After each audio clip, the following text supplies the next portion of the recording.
Bom, tem esses processos de feedback e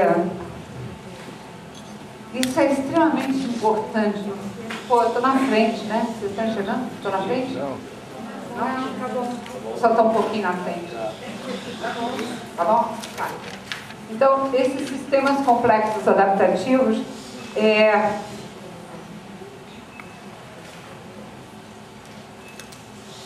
durante todo o tempo você lança uma ideia aqui.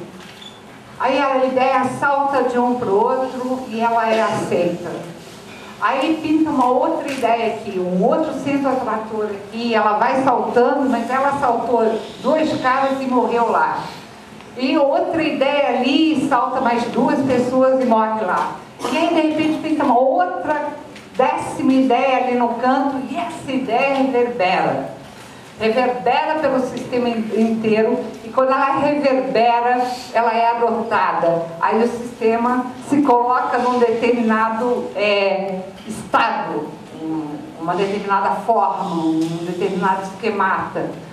Bom, esses caras, só que é o seguinte, você tem esse ponto que é chamado de limite do caos. Você tem um ponto suspenso entre caos e ordem, que é o ponto de máxima capacidade de adaptação e máxima capacidade de processamento de informação. É nesse ponto que as coisas acontecem. Por quê?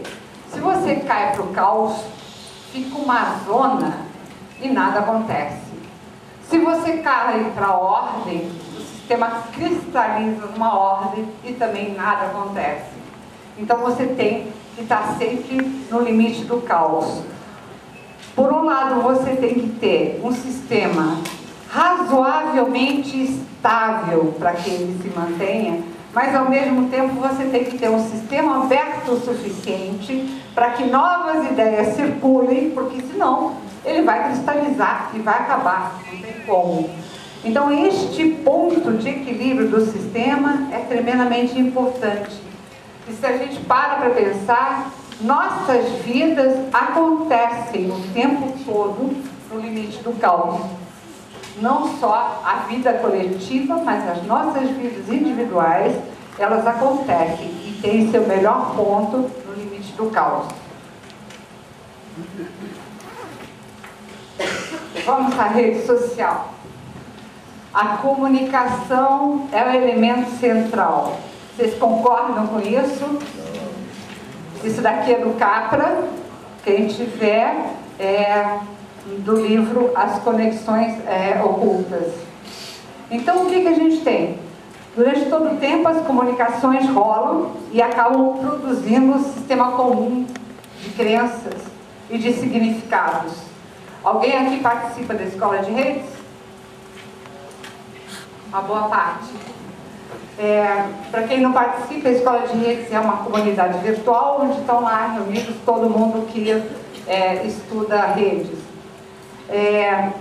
Eu falei da Escola de Redes porque é o seguinte, a Escola de Redes tem lá, quando você entra na escola, a primeira coisa que está escrito lá é o seguinte: você entrou nessa escola, você está disposto a ler aqui as nossas regras e a cumpri-las? Porque se você não estiver disposto, não entre. Você, se entrar naquela rede, você tem que cumprir aquelas regras, né? Isso faz parte do jogo. E na verdade, são essas regras que criam o limite de qualquer sistema. Então, o limite de um sistema é criado pelas regras e pelo conjunto de significados daquele grupo. É isso que gera um limite. Não existe um limite físico. Existe realmente um limite totalmente abstrato que é estabelecido pelos próprios membros do grupo. E observem que, embora às vezes exista aparentemente um controle ou uma coordenação central do grupo, esta coordenação e esse controle central acontecem porque todos do grupo concordam com ela.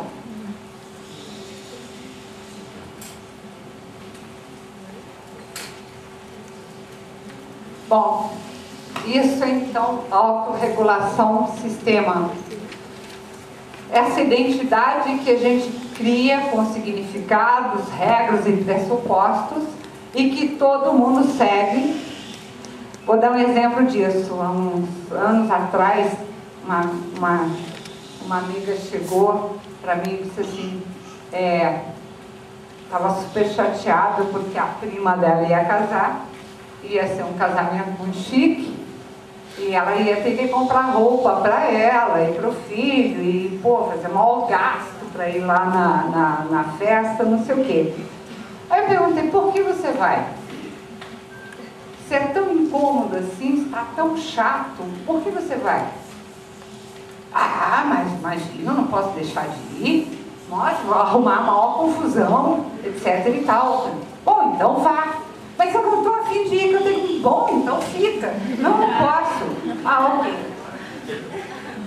Vocês já se viram nessa situação alguma vez na vida, não? Não conhecem essa situação. Então, é muito comum, por exemplo, né? Putz, eu tenho que jantar na casa do fulano, aquele pessoal muito chato. Mas como é que a gente não vai ir? Aí o fulano que vai te receber está lá na mesma situação. Porque aquela Clara chata, que saco. Então são regras sociais que a gente segue, né? Não porque nós somos obrigados a seguir, mas por opção. A gente pode simplesmente não ir, mas a gente, o que a gente costuma dizer?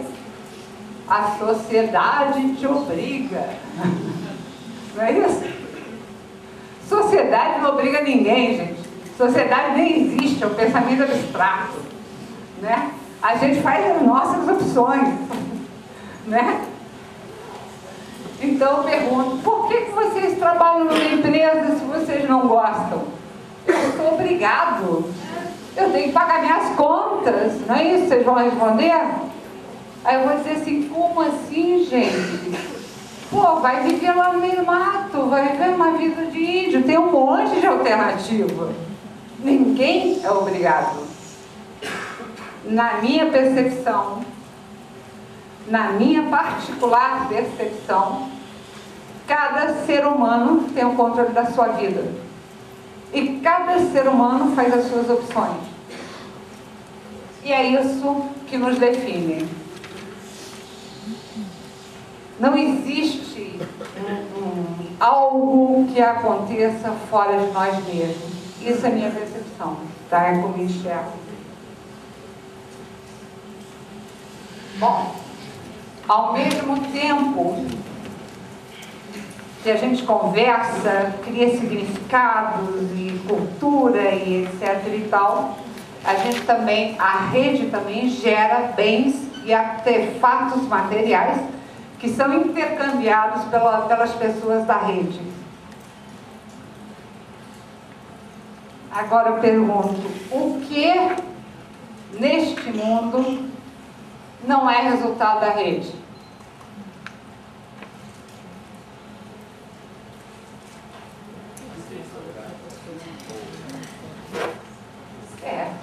Leis naturais, estamos chegando aí sim, certo? Mas aí a gente tem toda uma rede que não é nossa, mas falo da rede humana, da sociedade humana. Então veja, qualquer coisinha, esse aparelho, isso aqui, o que tinha por trás disso antes de ser fabricado? Tinha areia de um lado e não sei o que do outro, mas o quê? Gente,